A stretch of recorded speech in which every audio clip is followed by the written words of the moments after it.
Today we're going to be talking about something called Pica in children with autism, touching on its link to PANS, nutritional deficiencies, emotional factors, and other gut health issues that come into it. So Pica is a complex and often misunderstood condition that can be particularly concerning when observed in children with autism.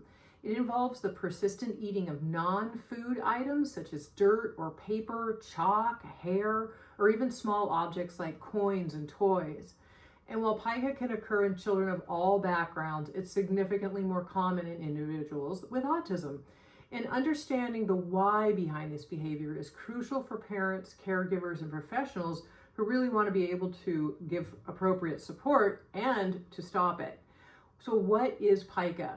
So Pica is defined by the DSM-5, Diagnostic Statistical Manual, as the repeated ingestion of non-nutritive substances over a period of at least 1 month and at an age where this behavior is developmentally inappropriate, i.e. meaning they are older than a toddler of age 2 that might be just putting things in their mouth like a toddler would do.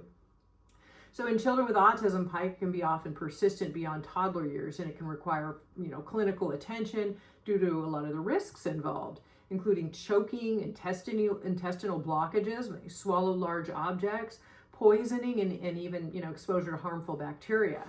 So why is Pica more common in children with autism?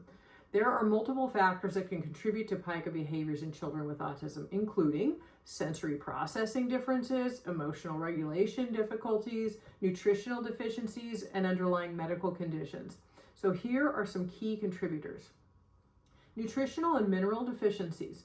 One of the most common underlying causes of Pica is a deficiency in essential nutrients and minerals. When the body lacks certain elements, it may instinctively seek out non-food items that contain trace amounts of what is missing. So in children with autism, this is especially relevant due to dietary restrictions, picky eating, or really poor absorption of nutrients, even if they may be eating food that is healthy. And this is caused by a lot of the gut issues, which we'll talk about here as well. So common deficiencies linked to Pica include iron, which is very, very common in Pica, low iron levels, and anemia. They have a strong correlation with Pica. Increasing heme foods, which are rich in iron, are suggested for sure. And that is much better than supplementing with iron because iron supplements can actually aggravate viral activity. So food-based supplements and food are a much safer way to increase iron naturally. Zinc is important for taste, smell, and immune function. And sometimes if we're deficient in zinc, then it can cause children with autism to want to, again, have that nutritional deficiency to just have any non-food items put in their mouth. They're seeking that nutrition. They don't know that they're not eating the right things. Magnesium is another one, and this is needed for neurological and muscular function. So that's another very, very commonly deficient mineral in children with autism. And calcium, which can influence cravings for chalk and dirt in particular. Vitamin D and B12 deficiencies can affect mood, energy, and neurological health. And just a little side note here that vitamin D3, the most bioabsorbable type of vitamin D, is important for fighting viruses, and especially in the wintertime, it is your best friend for flu fighting. So vitamin D is very, very commonly needed, and most of us are deficient in it, and that can be another cause of a deficiency in a child with autism going with Pica. Children with autism may be more susceptible to these deficiencies due to selective eating, again back to picky eating, inflammation, which is really common in the gut especially, and gut dysbiosis. Also, we look at emotional and sensory reasons. So Pica can also be a self-soothing or sensory-seeking behavior. Children with autism may have heightened or lowered sensory sensitivities and actually be seeking textures and smells, or even the act of chewing and swallowing non-food items to calm and stimulate them. Other emotional and psychological factors that can drive Pica can include stress and anxiety. Non-food chewing, again, may become a coping mechanism. Communication challenges, the inability to express discomfort or emotional needs might manifest in Pica. Notice if your child has had any new stressors in their life, or I always say, of course, new toxic exposures. Maybe they've had mold exposure in a building that you weren't aware of. Another one is obsessive compulsive tendencies. So some children may develop ritualistic eating of non-foods. And this is really, really common. And we'll talk about PANS in a moment.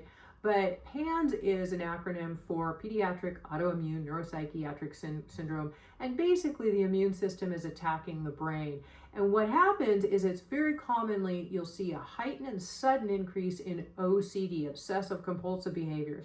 And this very commonly manifests around their food. So kids who are in PANS episodes, or PANS flares as I call them, will sometimes, they'll have OCD about many things, but food might be one of them. So that when we work with PANS, it can help the picky eating.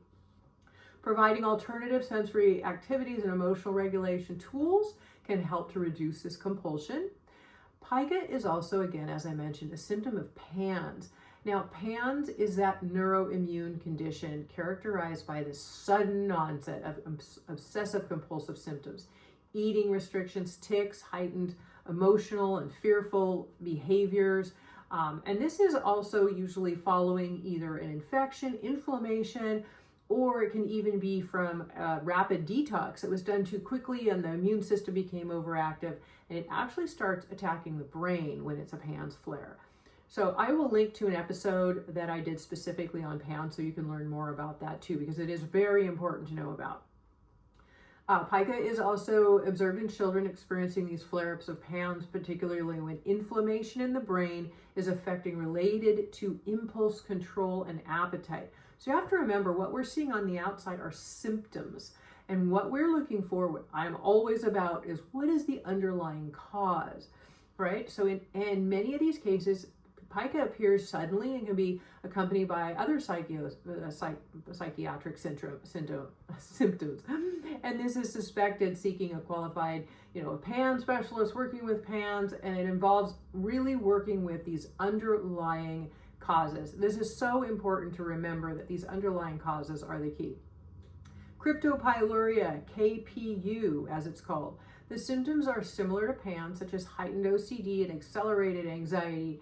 And to learn more about PANS and KPU, I'm going to link to my episode number 90 that I did in the show notes for you, because there's quite a bit to know about it. And PANS and KPU can look very similar. There actually is a urine test that you can do specifically for KPU, and can be commonly linked to extremely low mineral deficiencies. So I'll link to that in the show notes for you. And today's show notes will be at naturallyrecoveringautism.com/219. This is episode number 219. Next, we talk about gut health and parasites. So the hidden hunger. So the gut-brain connection plays a huge role in behavior and appetite. Poor gut health can contribute to nutrient deficiencies, inflammation, and even behavior like pica. And knowing that parasites and pathogenic bacteria, or these organisms like Giardia, pinworms, or Candida, can consume nutrients before the body absorbs them, leading to chronic hunger or cravings. Basically, these parasites and these pathogens are eating the nutrition from the food that we and your child is eating, and so it leaves the body with nothing, the junk, the leftovers, the carbs, and then nothing non-nutritive. And so as we are innately hungry, or your child's hungry, they're looking for any source of food. You might think they're eating all the time.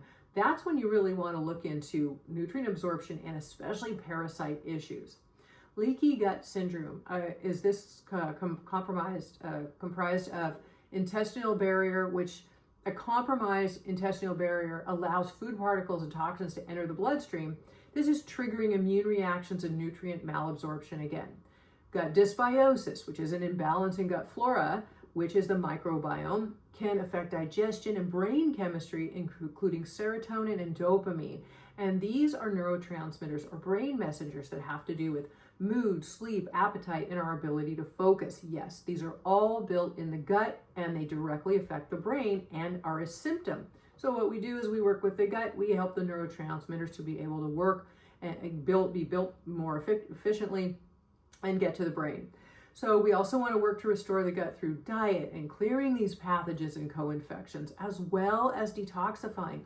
All of these things that we do are affecting the gut. And I can walk you through this in a webinar that I've got for you at naturallyrecoveringautism.com/free workshop. And I'll link to it in the show notes. But it's important for you to understand that we want to work with all of these underlying causes, right? We're not just trying to stop a child from eating something. We want to know why it's being caused. We want to know what we can do to help them. And these underlying pathogens, co-infections, diet, gut healing, anti-toxifying, and even in heavy metals are all disturbing and destroying the gut lining, weakening it and causing more malabsorption. So we can work with all of this safely and naturally.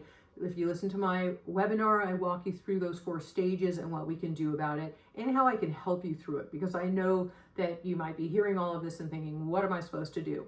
I always am about giving you solutions for everything. So rest assured, in that webinar and in the show notes, you'll have more information on these things that I'm sharing with you. So what can parents and caregivers do? If your child with autism is engaging in Pica, it's important not to dismiss it as just a phase. So here are some steps that you can take. You want to rule out nutritional deficiencies, and there are some various testings you can do, and even some urine testing that's simple that you can do to test for things like magnesium, calcium, zinc, copper, things like that. See what your child has deficiencies in. I always say that, you know, things like parasite testing and Lyme testing and other things that we do are very inaccurate. So you have to know that if those are an expense, and if you put your money out for those tests and they come back negative, you can't always know that is the accurate answer, because parasites, Lyme, certain pathogens are very difficult to see in most testing. So I always say to look for symptoms, and I'm going to link to a show episode that I did for you on parasites specifically as well. But some of the things that you want to look for in the symptoms of parasites, and listen closely because these are not usually what you think. The first one and the most common is chronic constipation. So if your child has a lot of constipation issues, it's very possible that they have a parasitic infection, and it's very, very common in children with autism. They can also have really itchy skin, and then they have anger and really crazy type behaviors. It's like kind of wildish, crazy anger. Brain fog and chronic fatigue, sinus issues, diarrhea, mouthing and nail biting is very common. Drooling, hair pulling, and teeth grinding are all big symptoms of parasites. You want to look into PANS and PANDAS. If Pica began suddenly or is accompanied by these behavioral changes, then you want to look into PANS. What also, you want to work with an expert who has a tailored plan to restore these nutrients and gut balance, and I can help you with this again. We are not only going to work with being able to clean your child's gut up with the proper diet, but we also need some supplements and some things that are going to help and that really work, because I've been through this for 19 years now, and what I did to recover my own son, even after I was told it couldn't happen. It was really about working with all of these underlying causes, but finding the right natural things that actually work, because so many things out there don't, and I know how frustrating that is, and that's why I'm here for you, to help you on this journey and get the best results that you can for your child. So you also want to balance sensory processing disorders, very, very common. You know, this is a big one with kids, and I'm going to link to a show episode I did with a sensory processing disorder expert, and I even have a great PDF guide on that page that will also give you some at-home, fun, safe things that you can do. And in fact, I'll just give you the link really quick here, naturallyrecoveringautism.com/fun. There is a list of things that you can do at home, and as you know, summer approaches and holidays approach, and your kids are home more and you're looking for activities to help calm them and physically to do with them, there's some nice little guidelines and things in there for you, and actually resources and links for you to be able to have some things they can do at home with some fun that will also be soothing and calming. If your child has Pica, you want to make sure that you safety-proof your home. So until the root causes are addressed, you want to reduce the access to these dangerous non-food items. And even if your child's 5 or 10 or 15, whatever it is, if they're starting this behavior again, you kind of need to treat the house like you have a toddler. Be careful of very small items, especially ones that they could put in their mouth and choke on. So be aware of that. Pica in children with autism is really much more than a behavioral issue, and it's often a signal from the body that something deeper is out of balance. And whether it's nutritional deficiencies, emotional distress, gut issues, or neurological inflammation, understanding the root cause can help you find the path to healing and safety for your child. If your child's exhibiting signs of pica, seek support early. A holistic, multidisciplinary type of approach is often the most effective route to resolution. And again, I can help you with all of these things. And the show notes that I will be linking for everything that I mentioned here today will be at naturallyrecoveringautism.com/219. And hopefully this has been helpful for you. We want to provide health resources, solutions, and definitely safety.